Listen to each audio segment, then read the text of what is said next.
अस्सलाम वालेकुम नाज़रीन, आप देख रहे हैं प्रोग्राम दो टोक। मैं हूं किरण नाज। मीराने पाकिस्तान पर नवाज शरीफ ने कामयाब एंट्री दी। पुलिस के मुताबिक जलसे में 60,000 से ज़ायद अफराद ने शिरकत की। दीगर इदारों की रिपोर्ट के मुताबिक ये तादाद 1 लाख तक थी। 4 साल बाद नवाज शरीफ साहब की पाकिस्तान वापसी के बाद पहली तकरीर में सबसे अहम पैगाम ये था कि वो बदला या इंतकाम लेने नहीं आए। एहतसाब के बयानिए को भी पीछे छोड़ देने का तासुर मियाँ साहब ने दिया। लेकिन जो जालिम तारीख है ना, वो ये बताती है कि नवाज शरीफ की सियासत का आगाज़ ही इंतकाम की इब्तिदा थी, जब उन्हें भुट्टो ख़ानदान के ख़िलाफ़ ताकत देकर मैदान में उतारा गया। शरीफ ख़ानदान की पीपल्स पार्टी से मुखासमत इस एंट्री से पहले ही जन्म ले चुकी थी, जब भुट्टो हुकूमत ने नेशनलाइजेशन के नाम पर शरीफ फैमिली की इत्तेफाक फाउंड्री सरकारी तहवील में ले ली थी। इसी मुखासमत की तपिश को भांपते हुए इस ताकतवर हल्के जो जुल्फ़िकार भुट्टो से नाराज़ थे और पंजाब में पीपल्स पार्टी का तोड़ ढूंढ रहे थे, उन्होंने मियाँ साहब पर हाथ रख दिया। सियासी मौरखीन बताते हैं कि जनरल ज़िया ने उन्हें सिर्फ पीपल्स पार्टी के ख़िलाफ़ इस्तेमाल नहीं किया, बल्कि अपने ही नामज़द करदा वज़ीर आज़म मोहम्मद ख़ान जुनेजो के ख़िलाफ़ भी इस्तेमाल किया। उनके उस्तादों में साबिक़ ISI chief general retired Hamid गुल का नाम भी लिया जाता है। शरीफ बरादरान ने बेनज़ीर की सियासत ही नहीं, बल्कि उनकी ज़ात पर ताबड़तोड़ हमले किए। नाजेबा जाली पोस्टर्स तक छपवाने के इल्ज़ामात लगे, उन्हें बुरे अलक़ाबात से नवाजा गया। सिर्फ यही नहीं, नवाज शरीफ पर बेनज़ीर हुकूमत के ख़िलाफ़ 2 मरतबा साजिश का हिस्सा बनने का इल्ज़ाम भी लगता रहा। नवंबर 1988 में इंतखाबात से पहले पीपल्स पार्टी की बेपनाह मकबूलियत को तोड़ने के लिए IJI खड़ी की गई, जिसके सरकर्दा रहनुमाओं में नवाज शरीफ साहब शामिल थे। बरतानवी राइटर श्याम भाटिया के मुताबिक ISI के उस वक्त के सरबराह जनरल हमीद गुल की क़यादत में इस्टेब्लिशमेंट ने बेनज़ीर मुखालिफ सियासी इत्तेहाद को माली मदद व मुआवनत भी फराहम की। लेकिन तमाम तर कोशिशों के बावजूद बेनज़ीर भुट्टो 16 नवंबर 1988 के इंतखाबात जीत कर पाकिस्तान की पहली खातून वज़ीर आज़म मुंतखब हो गई थी। उनकी पहली हुकूमत मुश्किल से महज 2 साल ही चल सकी। 6 अगस्त 1990 को सदर पाकिस्तान गुलाम इसहाक़ खान ने बदउनवानी और लाकानूनियत के इल्ज़ामात आयद करके बेनज़ीर भुट्टो की हुकूमत आइन के आर्टिकल 58(2)B के तहत बरतरफ कर दी। फिर 24 अक्टूबर 1990 आम इंतखाबात में पाकिस्तान पीपल्स पार्टी ने पाकिस्तान जमहूरी इत्तेहाद के झंडे तले इंतखाबात में हिस्सा लिया, जबकि मुकाबले पर एक मरतबा फिर इस्लामी जमहूरी इत्तेहाद यानी IJI थी, जिसकी क़यादत नवाज शरीफ कर रहे थे। उन इंतखाबात में IJI अक्सरियत हासिल करके इक़्तिदार में आई और नवाज शरीफ पहली मरतबा वज़ीर आज़म के मनसब तक पहुँचे। कुछ अरसे बाद तहरीक इस्तक़लाल के chairman air chief marshal retired Azhar Khan ने IJI की तश्कील में सिक्योरिटी इदारों की मावनत और जीतने वाले सियासतदानों पर उन्हीं इदारों से रकूम लेने के संगीन इल्ज़ामात आयद करते हुए सुप्रीम कोर्ट का दरवाज़ा खटखटाया। अफसोस के साथ नवाज शरीफ की हुकूमत भी अपना टेन्योर पूरा नहीं कर सकी। अक्टूबर 1993 के इंतखाबात में पीपल्स पार्टी और उसकी हलीफ जमातें मामूली अक्सरियत से कामयाब हुई और बेनज़ीर भुट्टो एक मरतबा फिर वज़ीर आज़म बन गई। बेनज़ीर भुट्टो की दूसरी मुद्दत का 1 साल भी पूरा नहीं हुआ था कि अपोजिशन लीडर नवाज शरीफ ने हुकूमत के खिलाफ तहरीक निजात का आगाज़ करते हुए मुल्क भर में हुकूमत मुखालिफ रैलियाँ और कराची तक पेशावर तक ट्रेन मार्च किया। कुछ अरसे बाद पीपल्स पार्टी के अपने ही सदर फारूक अहमद खान लगारी ने 1996 में बेनज़ीर भुट्टो की हुकूमत को बरतरफ कर दिया। तारीखदान बताते हैं कि बेनज़ीर भुट्टो की हुकूमत के खात्मे से पहले ही अगली हुकूमत के वज़ीर आज़म का इंतखाब भी हो चुका था। फिर मार्च 1997 के इंतखाबात में नवाज शरीफ 3/4 की वाज़े अक्सरियत से कामयाब होकर दूसरी मरतबा ऐवान वज़ीर आज़म के मकीन बन गए। उन पर आइनी तरमीम के ज़रिए अमीरुल मोमिनीन बनने की कोशिशों का इल्ज़ाम भी लगा। इस तमाम अरसे के दौरान शरीफ हुकूमत पर बेनज़ीर और आसिफ अली ज़रदारी की निजी ज़िंदगी से लेकर उनके खिलाफ मुकदमात बनाने और फिर उन्हें सजाएं दिलवाने के इल्ज़ामात लगते रहे, बल्कि हर मरतबा ताकतवर हल्कों की सपोर्ट से इक़्तिदार में आने का इल्ज़ाम भी उन पर लगता रहा, चाहे वो 1990 की बात हो या फिर 1997 का जिक्र हो। 2013 में इक़्तिदार में आना कि जब इलेक्शन के नताइज पर सियासी मुखालिफिन ने NRO के इंतखाबात का इल्ज़ाम लगाया और अब जब वो 4 साल बाद मुल्क वापस लौटे हैं तो फिर भी सियासी माहौल में डील की गूंज है। ऐसे में सवाल ये है कि क्या नवाज शरीफ ने माजी से कोई सबक सीखा है, क्योंकि मिसाक़ जमहूरियत के बाद भी नवाज शरीफ काला कोट पहनकर सुप्रीम कोर्ट तो पहुँचे थे। क्या इस बार वो वाकई अपने सियासी मुखालिफिन को मौका देना चाहते हैं, फेयर इंतखाबात की राह हमवार करेंगे? ये सवाल इसलिए भी उठ रहे हैं कि जिस तरह पंजाब इंतज़ामिया कल नून लीग के मीनार पाकिस्तान जलसे पर भरपूर तरीके से सपोर्ट फराहम कर रही थी, नवाज शरीफ को पुलिस के सीनियर ऑफिसर्स सलूट कर रहे थे, सरकारी महकमे के एहलकार जलसे में आने वालों को खुशामदीद कह रहे थे, जिस तरह पुलिस शुरका को पानी पिला रही थी, वही सरकारी इंतजामिया जो इसी शहर में तहरीक इंसाफ को जलसे की इजाज़त के बावजूद सियासी सरगर्मी करने नहीं दे रही है।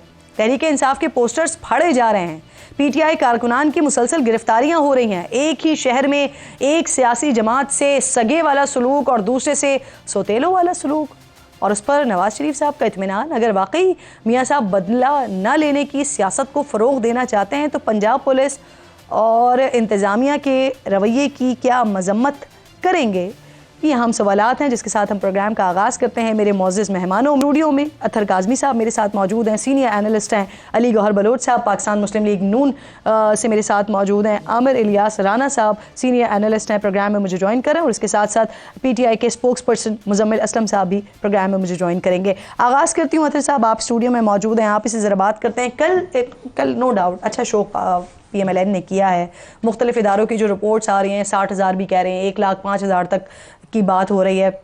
आपने कई जलसे कवर किए हैं, आपको कल का जलसा कितना लगा और आपके मुताबिक ये कितना तकरीबन कितना क्राउड था? देखें, अगर कोई ये कहे कि कल का जलसा नाकाम था तो मेरे ख्याल में वो जो है यकीनन हकायक से मुनाफी होगा। बड़ा जलसा था, उसमें बड़ी तादाद में लोग शामिल थे, और जितनी उसकी जलसे की तशहीर की गई थी और जितनी एफर्ट्स की गई थी तो इतना जलसा तो होना चाहिए था। तो इसमें कोई दो राय नहीं है कि कामयाब और एक अच्छा शो हुआ, और पूरी मुल्क से लोग आए, मुल्क के मुख्तलिफ इलाकों से लोग आए, और लोगों ने आके वहाँ पे मियाँ साहब की तकरीर सुनी। एक चीज़ जो उसमें मुझे थोड़ी सी कमी नजर आई वो ये नजर आई कि लाहौर का क्राउड उस तरह मुझे नजर नहीं आया। जिस तरह जब आप लाहौर में जलसा होता है तो लाहौरिये बड़ा उससे पैशन के साथ उसमें होते हैं, और अगर जो लोग वहां पे हमारे सहाफ़ी दोस्त कवर वगैरह भी कर रहे थे वो भी ये बता रहे थे कि जब काफिले बाहर से आना शुरू हुए तो फिर वो जो पंडाल था वो भरना शुरू हुआ। इनफैक्ट मैं खुद उससे एक दिन पहले लाहौर जाके विजिट करके आई थी, तो लाहौरियों का मूड वो वाला नहीं था जो अमूमन मिलता है। तो अब इसकी क्या वजह हो सकती है आई डोंट नो, लेकिन वो उस तरह मुझे लाहौर की शमूलियत नजर नहीं आई। लेकिन ये एक अच्छा बड़ा शो था, और मियाँ साहब की वापसी हुई है इतने अरसे के बाद, तो इसमें अगर उनकी जो लोग थे जो इसको मैनेज कर रहे थे, जिन्होंने सारा इंतजाम किया, तो मेरे ख्याल में क्रेडिट तो उनको जाता है कि अच्छा शो था। सही। अली गौहर बलूच साहब, अस्सलाम वालेकुम सर। कि मियाँ साहब कल अपने पूरे तमतराक के साथ वतन वापस लौटे हैं।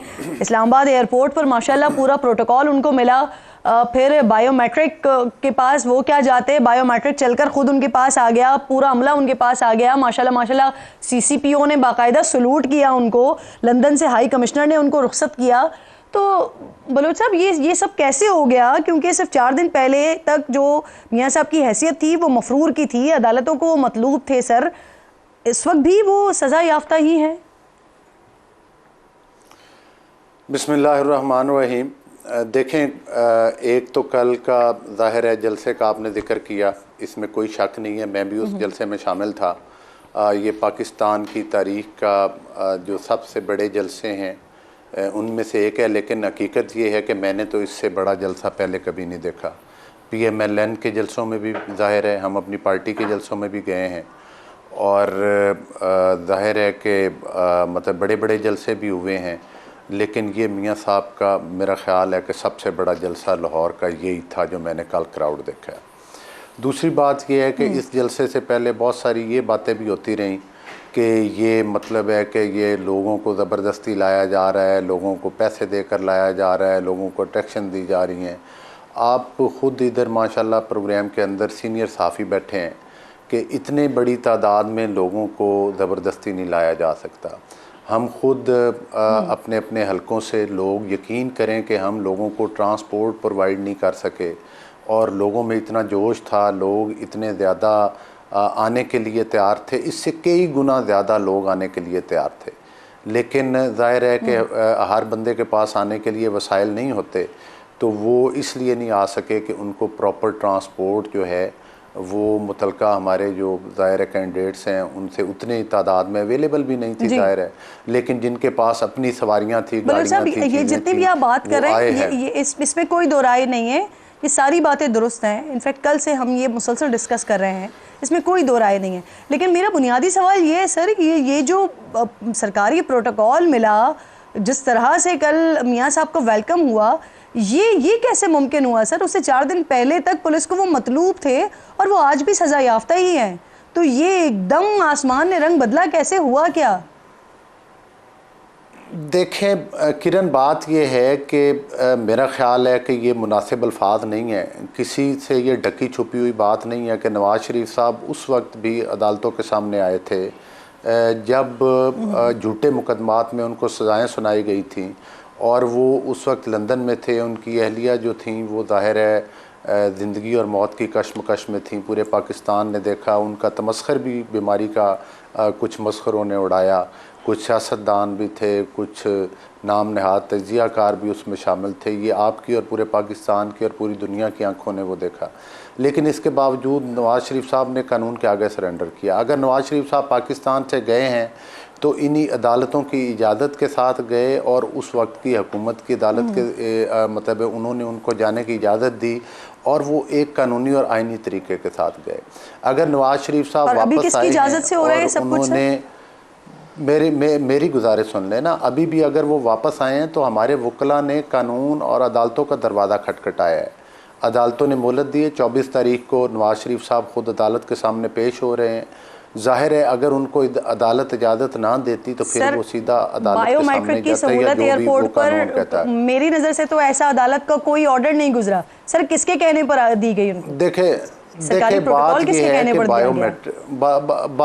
बायोमेट्रिक की सहूलत बेशुमार लोगों को घरों पर भी मैसर आ जाती है।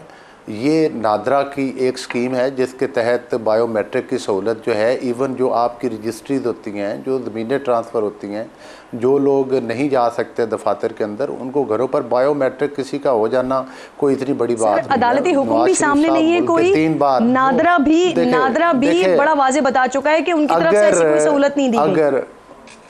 देखिए अगर बायोमेट्रिक नवाज़ शरीफ साहब की उधर हुई है तो मेरा ख्याल है ये भी उन्होंने कानूनी तरीका अपनाया है, कोई गैर कानूनी काम तो नहीं किया। बायोमेट्रिक उनका होना चाहिए था। एक अगर सहूलत प्रोवाइड की गई है तो इसको अगर किसी को इतराज़ है तो वो भी अदालत में इस बात को भी चैलेंज किया जा सकता है। दूसरी बात ये है कि नवाज़ शरीफ साहब 24 तारीख को पेश हो रहे हैं।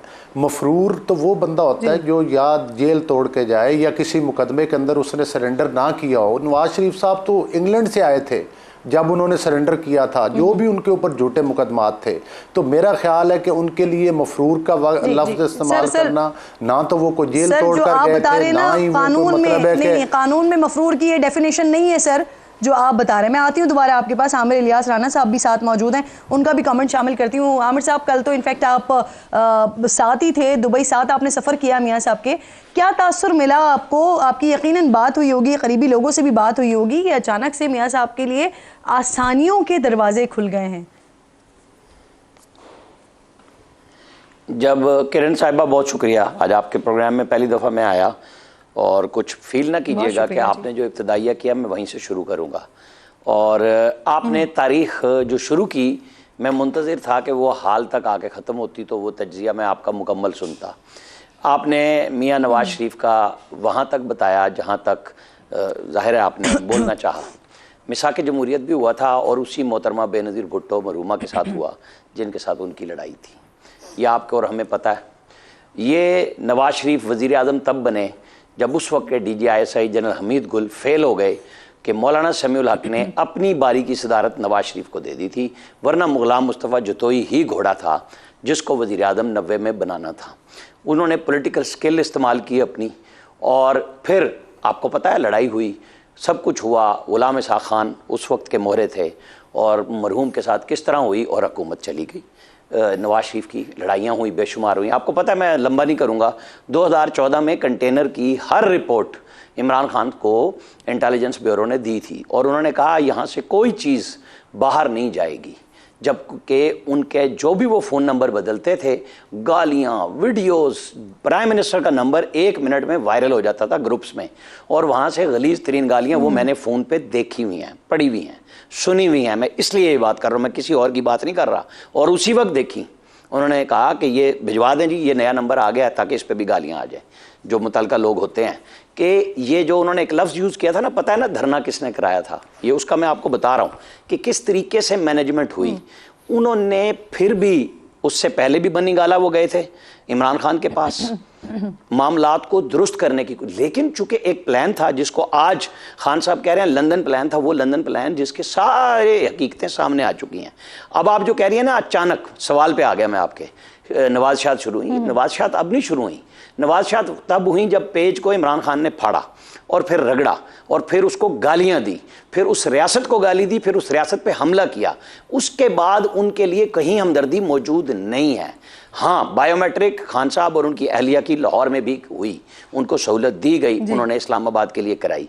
नादरा की सहूलत दी गई किसी बगैर अदालती हुक्म के, जब उनको जमानत मिल गई और अरेंजमेंट उनकी पार्टी ने किया ना, मैं तो उसको बुरा नहीं समझता। इसलिए नहीं समझता कि ये रास्ता कानून का था, वो ना उतरते यहाँ, उन्होंने अपील ही करनी थी ना, वो वहां लाहौर जाते, वो लाहौर में सहूलत मांगते। पहले कहते थे नवाज शरीफ दो आ गया लाहौर में, जलसा नहीं करेगा, जलसा नहीं हो सकेगा। मैंने बुरा नहीं कहा था आमिर साहब, मैंने तो सवाल किया था कि कैसे मिल गया। दूसरी चीज ये कि चले, ये अच्छा है कि आपने एटलीस्ट मान तो लिया कि नवाजिशात हुई, पेज फटने के बाद नवाजिशात हुई हैं। हाँ जी, किसने दी? उन्होंने, जिनकी मजबूरियां बन गई थी कि लाडले को प्यार से लाए थे, 15-20 साल का प्रोजेक्ट बना के पता नहीं क्या क्या कर देंगे, वो उनके गले पड़ गया, उनके गले को दबा लिया, नरखरे को दबाया कि सांस भी नहीं लेने दूंगा, मेरी मर्जी करोगे तो ठीक है, वरना मीर जाफर और मीर सादिक हो, सब कुछ किया। ये जो वो शख्स जिसको सजाएं दी गई, एक मिनट, मैं छोटी सी बात, जिसको सजाएं ऐसी दी गई, जिन्होंने टिका के साबित किया कि जाली काम हुआ था, उसने फिर भी स्टेट पे हमला नहीं किया। और यहां तो सिर्फ हुकूमत ही गई थी, उसने आइन शिकनी पहले दिन की, जिसको उन्हीं के 5 रुकनी हम ख्याल बेंच, जिसको चीफ जस्टिस ने कहा कि हमें, उस वक्त के चीफ जस्टिस ने कहा हमें हम ख्याल कहा जाता है, उन्होंने आइन शिकन करार दिया कि एक सिर्फ पॉलिटिकल आइनी रास्ता चुना। तो क्या हुआ? ये इसलिए पेज बने और पेज जुड़े। सही सही। अदर ये जो कल मियां साहब ने एक और भी रखा कि पहले अगर उनके बयानात थे जो लंदन में थे वो बड़ी मुख्तलिफ थे, वो कह रहे थे अब मिट्टी पाओ नहीं होगा, लेकिन कल जब वो आए तो वो आगे बढ़ना चाहते हैं। माफ़ करना ठीक है, एक अच्छी रिवायत है, एहतसाब के बयानिए से पीछे हटना मुल्क के लिए ही अच्छा शकून है, लेकिन जो वोट को इज्जत दो का नारा था, इसको पसे पुश डाल देना 1 घंटे की तकरीर में, मुकम्मल 1 घंटे की तकरीर में, ये आम इंतखाबात का तस्करा तक ही नहीं हुआ ना, बात ही नहीं हुई। इसको कैसे देख रहे हैं? देखिए, ये बात भी जो है ना मियां साहब ने आपको फिर पीछे से शुरू करनी पड़ेगी। आप 3.5 साल चले जाएं, यहाँ पे कौन से दोस्त कहते थे कि हाइब्रिड निज़ाम है और इस्टेब्लिशमेंट की मदद से एक शख्स आया है। अब कोई एक भी शख्स उनमें से कह रहा है कि जनाब नवाज शरीफ साहब किसी की और की मदद से आ रहे हैं और उसके ऊपर वो तनकीद कर रहे हों, बल्कि बरमला उसका इकरार किया जा रहा है, उसका इजहार किया जा रहा है। तो किसी को यहाँ पे इशू नहीं था कि इस्टेब्लिशमेंट का यहाँ पे किरदार है, इशू ये था कि इमरान खान की मदद क्यों कर रहे हैं। भाई अपने मोहरे को इस्तेमाल करो, जिसको लॉन्च किया है, 80 की दहाई से उसको बड़ा किया, उसको पाला पोसा, सियासत के अंदर यहां तक लेके आए, उसकी मदद क्यों नहीं आप कर रहे? तो ये इशू था। किसी को भी नजरियाती तौर पे एस्टेब्लिशमेंट के किरदार से कोई इशू नहीं है। अब आप जो बात कर रही हैं कि जिस तरीके से ये सारी चीजें हुई, यहां पे एक जिक्र होता था जहांगीर तरीन का जहाज, जहांगीर तरीन का जहाज, वो बड़ा गैर जमहूरी जहाज था, उसकी जो ना आइन और कानून की वो खिलाफ वर्जी करता था। पर जहांगीर तरीन का एक हेलीकॉप्टर है, वो जो है ना वो बड़ा जमहूरी है, वो पूरा आइन और कानून के मुताबिक चलता है। उसी हेलीकॉप्टर पे बैठ के एक मोअज़्ज़िज़ शख्सियत वोट को इज्जत दिलवाने गई, फिर जलसे के अंदर वो भी पूरी कौम ने देखा, और जो बयानिया उधर था वो भी हमने देखा, जो बयानिया इधर आके हुआ वो भी हमने देखा। तो सामने नजर आ रहा है कि किस तरीके से वो वापस आ रहे हैं, किसका क्या किरदार है, कौन क्या कर रहा है। अब अवाम को आप इस तरीके से वो जो है ना उनके शऊर की तौहीन नहीं कर सकते। आप देख लें, सिर्फ मियां साहब की हद तक की बात नहीं है। मरियम बीबी की टीचर्स के लीडर से मुलाकात हुई और उन्होंने कहा कि हम आपके मसाइल हल कर देंगे, और टीचर्स ने अपनी हड़ताल खत्म कर दी। मरियम बीबी तो अभी काउंसलर भी नहीं है, उनके पास कौन सी ऐसी अथॉरिटी है कि पंजाब के असातिज़ा के मसाइल वो हल कर देंगी? ये कौन सी ऐसी चीज है? को बता दें, को बिलावल साहब से मुलाकात हो जाती, ANP के किसी लीडर से मुलाकात हो जाती, खान साहब के जमात के किसी, तो बिल्कुल पता है ना कि कौन कर रहा है, इनको लेके आना है। लेकिन क्या ये इतना आसान होगा? कल जिस तरह मैंने पहले भी अर्ज किया कि मियां साहब एक बड़ी जमात के लीडर हैं, लेकिन वो जिस प्रिंसिपल के ऊपर खड़े हुए थे, जिसकी वजह से उस वक्त आप देखते कि तहरीक इंसाफ हर दूसरी सीट हारती थी ज़िमनी इंतखाबात में, और 16 महीने पहले, हाँ 16 महीने पहले लोग नून लीग के टिकट मांगते थे, बिल्कुल ऐसा ही। पर अभी वो सिचुएशन नहीं है, अब वो बयानिया भी नहीं है। इसलिए कि मियां साहब ने भी आके अपने खानदान का नोहा पड़ा ये इशू है इनका कि ये जिधर भी इकट्ठे होते हैं अपने खानदान का नोहा पढ़ते हैं। वो पाकिस्तानी जो भूख से मर रहे हैं, जो अफलात से मर रहे हैं, उनकी इनको कोई गम दुख नजर नहीं आता। ये इशू है। ठीक सर, ये अलीगौर बलोच साहब, पीपल्स पार्टी आपकी इत्तेहादी रही, बड़ा आप लोग शीरो शक्कर रहे आपस में 16 महीने। अब तो ये हाल हो गया है कि पीपल्स पार्टी बाकायदा मुजरिम का ताना दे रही है, लाडला होने का ताना दे रही है, और आप लोगों की तरफ से बिल्कुल खामोशी है। तो मुस्लिम लीग नून क्यों कतरा रही है जवाब देने से? देखिए, बात ये नहीं है कि हम जवाब देने से कतराते हैं, लेकिन वही जिस तरह से कि पहले आपने अपने इंट्रो में जिक्र किया 90 और 80 की दहाई की बातें दोहराई, तो हम नहीं चाहते कि फिर उसी डगर पर चल निकलें और फिर उसी तरह से जवाब दर जवाब देंगे। जाहिर है हम कुछ अर्सा पहले अपोजिशन में इकट्ठे थे, इत्तेहाद में शामिल थे, फिर उसके बाद हुकूमत में आए तो कल तक हुकूमत में भी इकट्ठे थे। आज हम इस तरह के अल्फाज एक दूसरे के बारे में इस्तेमाल करें तो मैं तो समझता हूँ कि ये सियासी रवादारी और रवायात के मुताबिक ठीक बात नहीं है। दूसरी बात यह है कि जाहिर है कि हम वो तमाम पॉलिटिकल पार्टीज़ हैं जो अलग अलग इलेक्शन मैनिफेस्टो रखते हैं, एक दूसरे के मद्दे मुकाबल इलेक्शन कॉन्टेस्ट करके आते हैं। जाहिर है अब इलेक्शन में कोई ना कोई चूरन तो बेचना है पाकिस्तान पीपल्स पार्टी ने भी, तो वो जाहिर है इस किस्म की बातें करते हैं कि जिससे हो सकता है कि वो जिस किस्म के उनके मुतालबात हों या वो जो जिस तरह से चाहते हों, मुझे लगता है कि सिंध में भी वो कोई सही तरह से मतलब है कि उनकी कारकर्दगी नहीं रही, जिस वजह से कि वो अब सिंध के वोटर को भी मुतासर करने में मेरा ख्याल है कि वो नाकाम रहे। तो अब जब सिंध में भी उनको सर बाप पार्टी जिसके ऊपर आप लोग तनकीद किया करते थे, वो बाकायदा आपके लिए बंदे जमा कर रही है जलसे में लाने के लिए, मौलाना फजलुर रहमान साहब वो आपकी हिमायत कर रहे हैं, तो वाहिद पाकिस्तान पीपल्स पार्टी क्यों? देखिए, पीपल्स पार्टी, मौलाना फजलुर रहमान साहब ने कुछ दिन पहले एक इख्तलाफी बयान दिया, वो उनका हक बनता है, ज़ाहिर है उनकी अपनी पार्टी। और आपको पता है KPK में काफ़ी ज़्यादा जब लोकल बॉडीज़ के भी इलेक्शन हुए हैं और इवन जब आप असम्बली के भी इलेक्शन होंगे, तो अभी तक तो हमारा कोई सियासी इत्तेहाद मौलाना साहब की पार्टी के साथ भी नहीं बना और हमारे कैंडिडेट्स मद्दे मुकाबल होते हैं। और लोकल बॉडीज़ के इलेक्शन में कई जगह पर नून और मौलाना साहब के उम्मीदवारों का मंसर और उस साइड पर तहसील नाज़िम और डिस्ट्रिक्ट नाज़िम के इलेक्शन में मुकाबला हुआ है। किसी जगह पर हम एक दूसरे की सपोर्ट नहीं की है। तो मैं समझता हूँ कि हमने तो किसी भी पॉलिटिकल पार्टी की, हाँ अपनी कारकर्दगी पे हम ज़रूर बात करते हैं।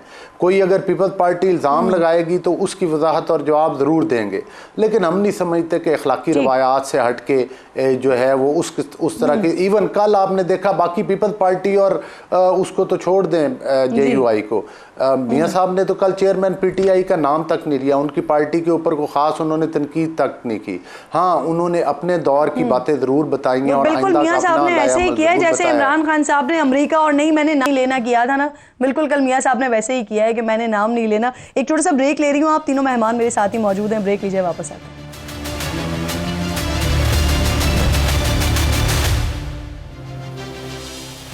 प्रोग्राम में एक बार फिर जी आपको खुशामदीद कहती हूँ। इस वक्त तमाम जमातों में पाकिस्तान पीपल्स पार्टी जो है वो सबसे ज़्यादा इस वक्त मुझे दिखाई दे रही है, जो कि तनकीद कर रही है मुसलसल। रियाज राना साहब, ये क्या कहते हैं, क्या ऐसा मसला हुआ है कि बाकी तमाम जमातें हैं वो मुस्लिम लीग नून की हिमायत कर रही हैं, वो मियाँ साहब को बाकायदा तौर पर वेलकम कर रही हैं, लेकिन पाकिस्तान पीपल्स पार्टी वो लाडला और मुजरिम और मफरूर, ये तमाम ताने जो है वो पाकिस्तान पीपल्स पार्टी की तरफ से आ रहे हैं, क्या रीज़न है इसके पीछे? वो कहा जाता है ना कि नाम बेटी का लिया जाता है और सुनाया बहू को जाता है, इस तरह ही है ना। तो जी। आपको और हमें पता है कि वो किसको कह रहे हैं, उनका मुखातिब कौन है। कोई चीज़ उनसे छुपी हुई बिल्कुल भी नहीं है। सिंध के अंदर उनका नामजद वज़ीर आला है जो कुछ नहीं कर रहा उनकी मर्ज़ी के मुताबिक। उसने बहुत कोशिश की कि कोई एक अफसर भी तब्दील ना हो, वो अफसर भी बदल गए, वो बहारें भी ख़त्म हो गई, वो सिस्टम को तोड़ने की कोशिश हुई। कुछ आपको पता है ना, यूनुस ढागा साहब का कलमदान भी तब्दील कराया गया पीपल्स पार्टी के उसके ऊपर। ये सिर्फ वही दुख तकलीफ़ है कि मुझे रास्ता चाहिए।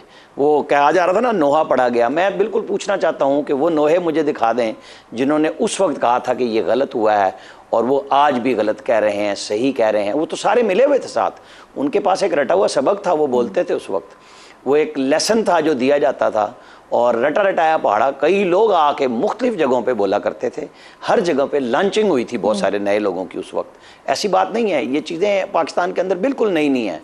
मैं वही बात कहता हूँ ना कि जो बातें आप एक वक्त में कहते हैं, मैंने आपकी बात के जवाब में खुल के बात कही कि पेज फटा और पेज नया बन गया। कोई चीज़ छुपाई हमने? कहे ना जुर्रत के साथ कि हम ये बात करते थे उस वक्त, हमें कहा जाता था, हम उस वक्त ये बातें करते थे। मज़ा आता है जब हेलीकॉप्टर यूज़ होता था उस वक्त इन्होंने बुरा कहा था, तो आज बुरा कहें बहुत अच्छी बात होगी कि हेलीकॉप्टर जहांगीर तरीन ने दिया तो क्यों दिया, ये सवाल होना चाहिए, जिन्होंने लिया उनसे भी होना चाहिए। लेकिन जब ये जहांगीर तरीन का हेलीकॉप्टर दिन रात, वो सरकारी हेलीकॉप्टर की नहीं बात कर रहा जो 55 रुपए किलोमीटर पे उड़ा करता था, जिसने साइकिल पे जाना था पीएम हाउस, जिसने पीएम हाउस को यूनिवर्सिटी बनाना था, जिसने गवर्नर हाउस की दीवारें ख़त्म करनी थी, किसी ने सवाल किए थे?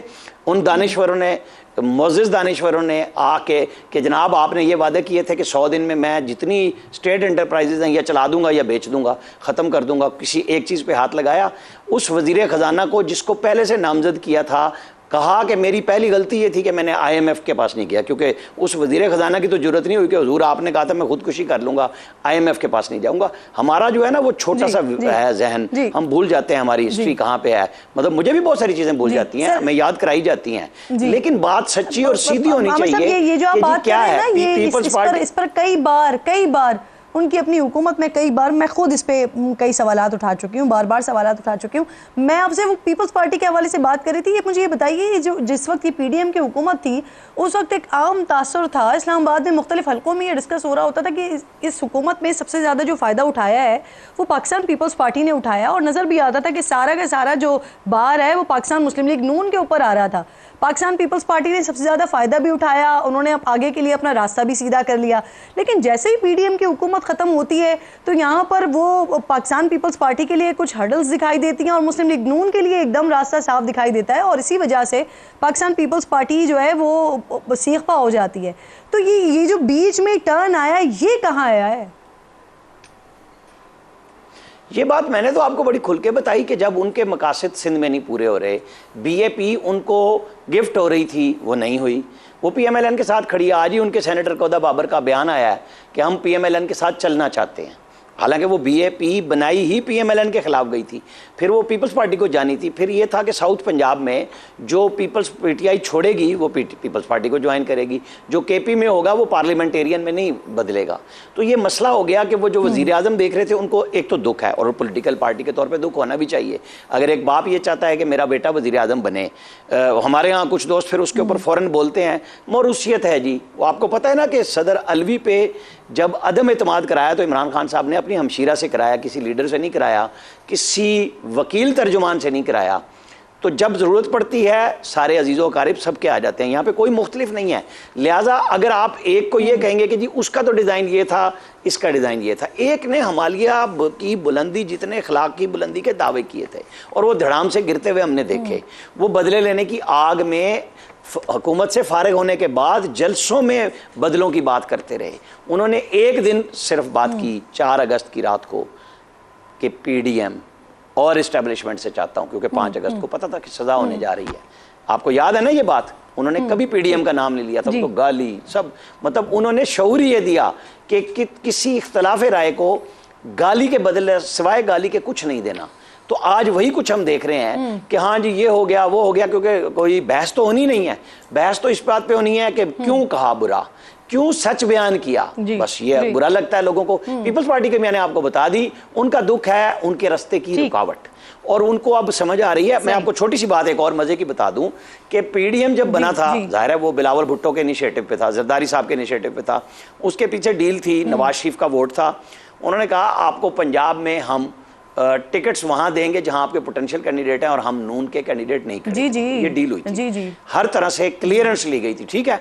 जब GDA को खड़ा किया गया सिंध के अंदर कि आपकी हुकूमत ले लेंगे, वो जो फैज़याबी नई शुरू हुई थी, आपको पता ना, वहां पे GDA को खड़ा करने की कोशिश हुई तो जरदारी साहब एकदम PDM से बाहर निकल गए कि नहीं नहीं नहीं ये नुकसान का सौदा है। तो वो जब दोबारा आए तो तब भी उन्हीं को जो आपने बताया कि मनफियत बख्श काम थे उन्होंने किए, और और अब फिर जो है वो सिंध के अंदर ही दोबारा जो है वो एक नेक्सस बनने लगा है। तो ऑब्वियसली ये पाकिस्तान पीपल्स पार्टी के लिए एक बार फिर ये परेशानी की बात है। अच्छा, एक और मामला ये भी, कल नून लीग का जलसा था, हो गया अथर, बड़ा जलसा हो गया।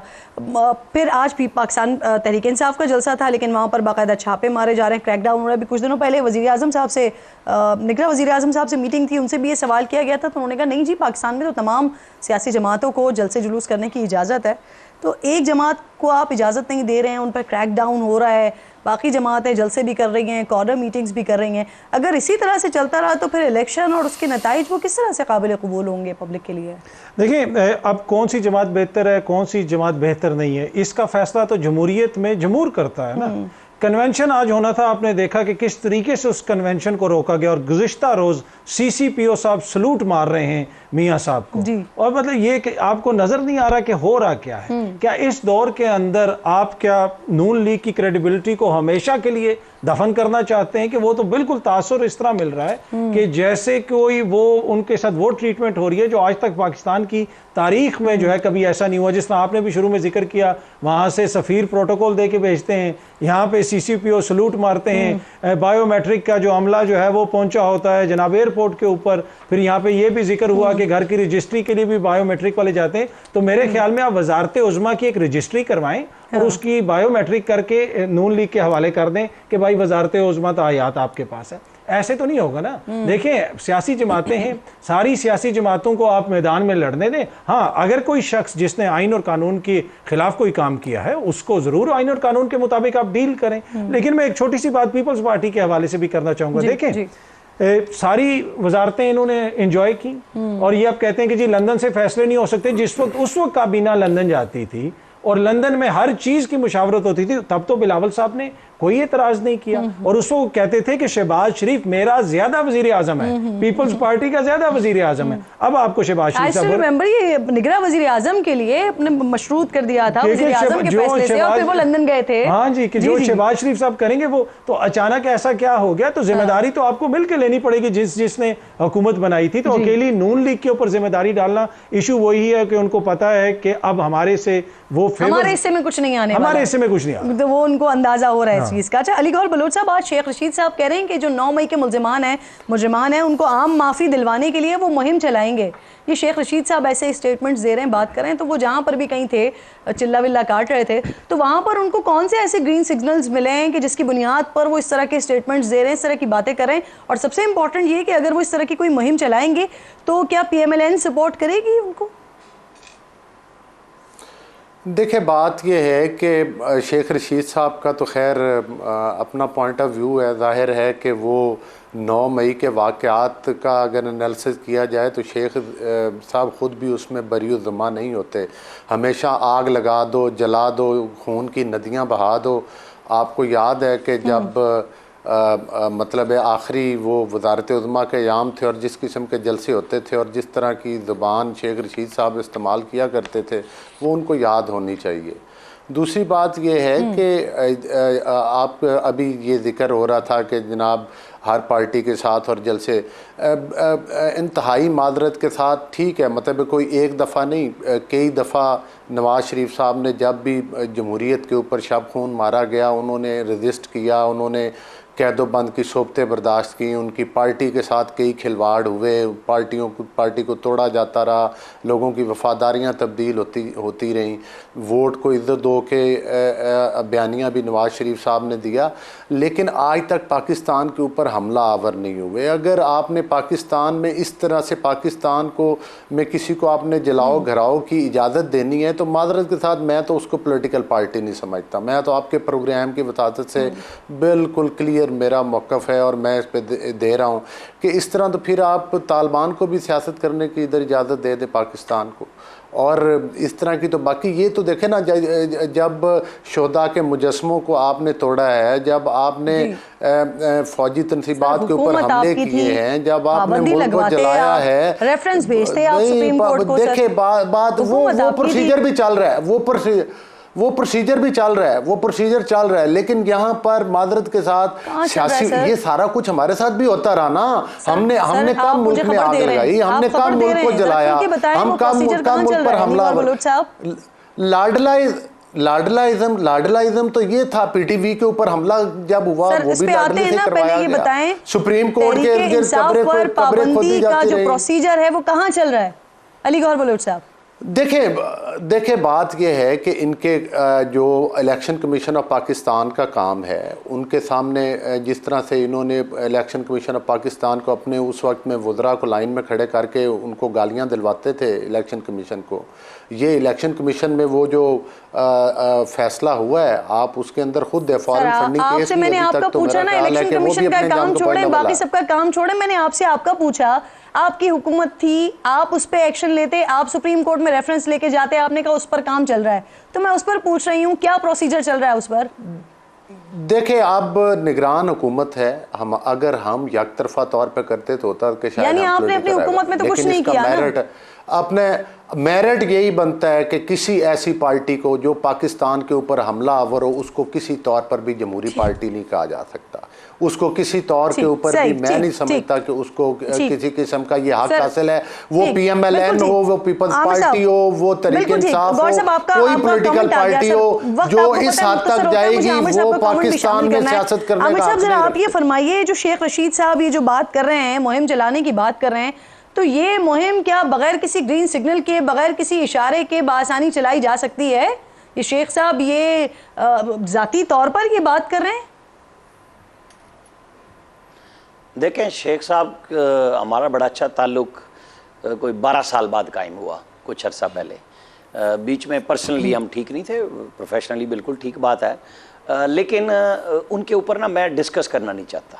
उनको जिस किरदार में उन्होंने सारी ज़िंदगी पोज किया, उससे मैंने डिफरेंट देखा, लिहाजा छोड़ दें उनकी बात को कि वो क्या कह रहे हैं। मतलब इस तरह के लोगों की गुफ्तगू बनती नहीं है। मैं थोड़ा सा इस पे बात करूँगा। 2 दफ़ा सैल्यूट पे बात हुई। ये खान साहब जब वज़ीर आज़म नहीं रहे थे, फिर आप मुजरिम और मुलजिम का जिक्र ज़रूर लाइएगा, वो PF के चकलाला बेस पे उतरते थे हमेशा। लोग मिलते थे कि नहीं मिलते थे? ऑडियो वीडियोज़ हैं कोई उसकी कि प्रोटोकॉल साबिक वज़ीर आज़म को दिया जाता है।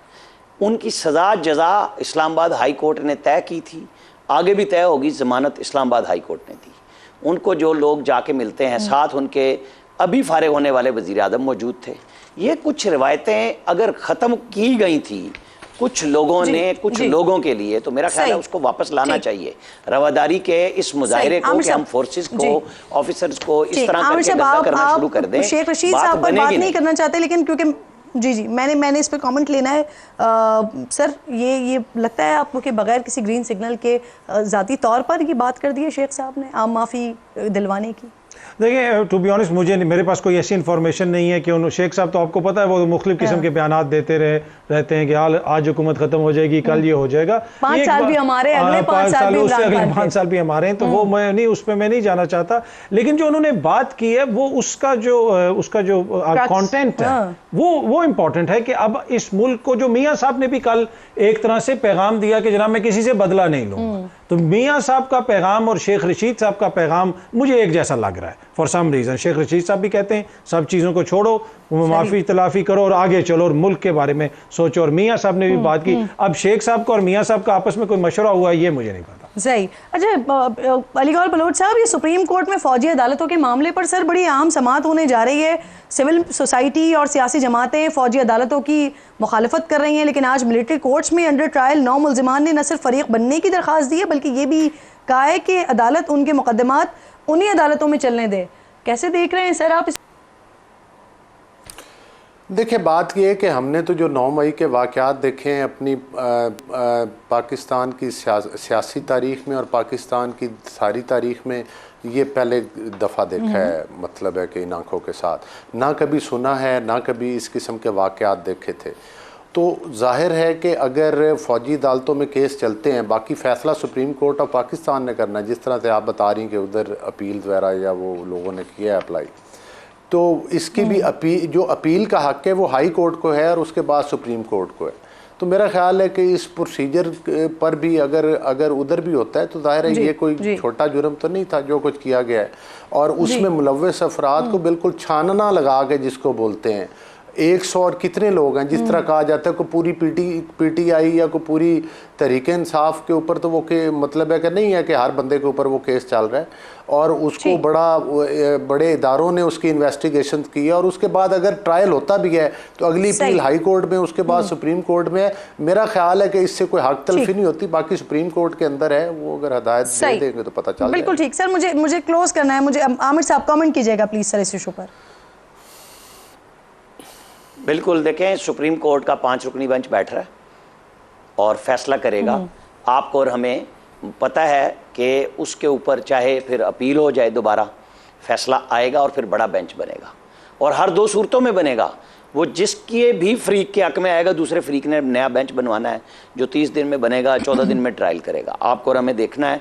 इलेक्शन पे भी कल बड़ा अहम मामला है, चीफ जस्टिस ऑफ पाकिस्तान की सरबराही में हो रहा है। मेरा ख्याल है एक अच्छी खबर वहाँ से निकलेगी और वही हतमी खबर होगी, क्योंकि चीफ जस्टिस ने जिस तरीके से पहले दिन बताया कि इस सुप्रीम कोर्ट ने $6.5 बिलियन की डज लगाई 184(3) में, ठीक है, और बहुत सारे फैसलों की मिसालें दी।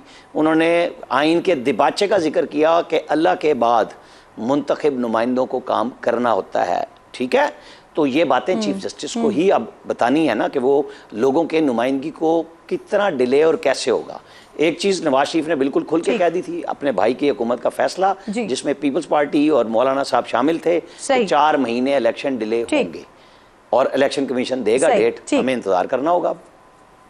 सही सर, आपका कमेंट कि सिविल सोसाइटी और सियासी जमातें जिसके ऊपर एतराज़ कर रही हैं, वहाँ पर जो अंडर ट्रायल मुल्जिमान हैं वो खुद ये दरखास्तें दे रहे हैं कि यहीं पर ही उन्हीं अदालतों में उनके मुकदमात चलाए जाएं। आई डोंट नो कहीं किधर से उन्होंने ये दरख्वास्त दी है, क्या इसका बैकग्राउंड है मुझे नहीं पता, इसलिए कि वो मुल्ज़मान जो हैं वो तो किसी को ना नज़र आ रहे हैं, ना ट्रायल कोर्ट का पता है किधर हो रहा है, तो उसका इसका तो मुझे डिटेल्स नहीं पता। हो सकता है कि आगे जाके डिटेल्स सामने आ जाए, लेकिन ये बड़ी इंपॉर्टेंट नौइयत का मुकदमा है और ये सिविल लिबर्टी से रिलेटेड है। जिस तरह मैंने आपको कहा कि मुल्क में आइन और कानून मौजूद है और जो रियासत और जो बेंच तश्कील दिया गया है, मैं एक छोटी सी बात कर लूँ, आइन और कानून जब कोई तोड़ता है तो रियासत का आगे से जो रद्द अमल होता है वो आइन और कानून के जरिए आइन और कानून के जरिए उससे डील करती है। रियासत आइन और कानून से मावरा नहीं होती, वो आइन और कानून के ताबे होती है और उसी के मुताबिक काम करती है। बाकी जहां तक बेंच का ताल्लुक है, बेंच जो है वो पहले आपको पता है 9 बना था, मेंबर बेंच बना था, बीच में से उसमें से लोग निकलते भी रहे, लेकिन उस दौर में हम ख्याल बेंचों की बहुत बात होती थी। अब कोई हम ख्याल की बात नहीं कर रहा। अब मुझे बता दें कि कौन से मुख्तलिफ ख्यालात वाले बेंच बन रहे हैं, अगर कोई गिनवा दें हमें ऐसा बेंच तो हमारे लिए भी थोड़ी सी आसानी हो जाएगी। मैं चाहूंगा जरूर बताएं कोई नया हम ख्याल बेंच बना है, हम भी बात करेंगे। जो भी बेंच बनेगा आइन और कानून के मुताबिक फैसला करेगा, और आइन और कानून वाज़े है कि 90 रोज में इंतखाबात होने थे। आइन और कानून वाज़े है फौजी अदालतों के हवाले से भी कि वहां पे सुप्रीम कोर्ट में कहा गया था कि मुकदमा तो हम शुरू नहीं करेंगे। लेकिन जैसे कि आमिर रियाज राणा साहब कह रहे हैं कि पिछली हुकूमत में ऑलरेडी बताया जा चुका था कि 3 से 4 महीने डिले होगा, और फिर इलेक्शन कमीशन ये बादशाह तो नहीं है ना, आइन और कानून है, बादशाह तो नहीं बता दिया तो कब होने। बहुत बहुत शुक्रिया आपका। अतर काज़मी प्रोग्राम में मौजूद थे आमिर इलियास और अली गौहर बलोच साहब। आप तीनों मेहमानों का बेहद फ़लस्तीन पर बात करते हैं। अर्ज़ फ़लस्तीन में हर गुजरता दिन जुल्म की एक नई दास्तान सामने लाता है, दुनिया के ज़मीर को झंझोड़ कर जगाने की कोशिश करता है। अभी कुछ देर पहले मेरे सामने एक ऐसी वीडियो आई जिसने मुझे हज़रत बिलाल हबशी रज़ियल्लाहु ताला अन्हु की याद दिला दी। क्योंकि हम मुसलमान साहबा कराम के कदमों की धूल भी नहीं है, लेकिन ये मंजर ही ऐसा है कि जिसने आज के दौर में सुन्नत बिलाली को जिंदा कर दिया है। कल भी सरजमीन अरब की थी, आज भी सरजमीन अरब की है। उस वक्त दहकते अंगारे ज़मीन पर बिछाए जाते थे, आज जान निगलते अंगारे आसमान से बरसाए जाते हैं।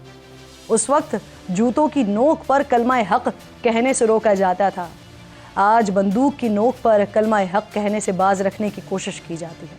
उस वक्त कहा जाता था कि मोहम्मद अरबी का साथ छोड़ दो, आज कहा जाता है कि सुजूद मकाम मुस्तफ़ा मस्जिद अक्सा छोड़ दो। लेकिन उस वक्त भी सारे जुल्म और सितम सहकर अल्लाह अकबर की सदा बुलंद की जाती थी। आज भी हर जुल्म सहकर अल्लाह अकबर की सदा बुलंद की जाती है।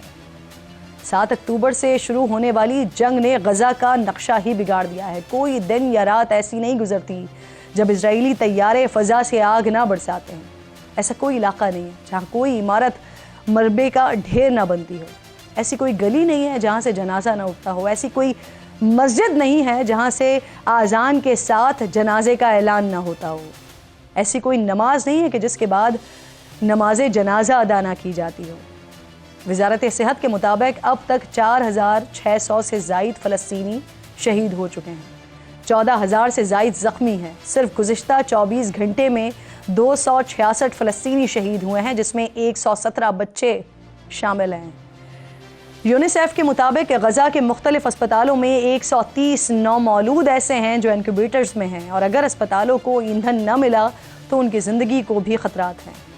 गुज़िश्ता रोज़ मिस्री सरहद के ज़रिए इमदादी काफ़िले गज़ा में दाखिल होना शुरू हुए हैं। पहले सिर्फ 20 ट्रक्स को दाखिले की इजाज़त मिली और आज 17 ट्रक्स को गज़ा जाने दिया गया, लेकिन जो इत्तलात सामने आ रही हैं उनके मुताबिक उस काफ़िले में ईंधन के ट्रक्स शामिल नहीं हैं, जिसके बाद अस्पतालों की बिजली मुनक़ता होने के खदशात और बढ़ गए हैं। इसराइली फ़ौज ने एक बार शिमाली गज़ा के मकीनों को इलाका खाली करने की वार्निंग जारी कर दी है। फ़लस्तीनी हुक्काम के मुताबिक इसराइली अफवाज ने सेहत के 62 मराकज़ को निशाना बनाया है। अब तक लड़ाई में 65% बुनियादी सेहत के मराकज़ और 20% अस्पताल बंद हो चुके हैं। 1,64,000 से ज़ायद इमारतें मुकम्मल या जुज़वी तौर पर तबाह हो चुकी हैं। 205 तालीमी इदारे मुतासर हुए हैं। गुज़िश्ता रात काबिज़ अफवाज ने मगरबी किनारे में कायम महाजरीन कैंप की मस्जिद पर हमला किया, जिसके नतीजे में मस्जिद शहीद और एक नमाजी जान से चला गया। अब तक 31 मसाजिद शहीद हो चुकी हैं। प्रोग्राम का वक्त ख़त्म हो गया। इंशाअल्लाह नाज़रीन से जुमे होगी। अपना और अपने मुल्क का ख्याल रखिए और फ़लस्तीन को अपनी दुआओं में ज़रूर याद रखिए। अल्लाह निगहबान।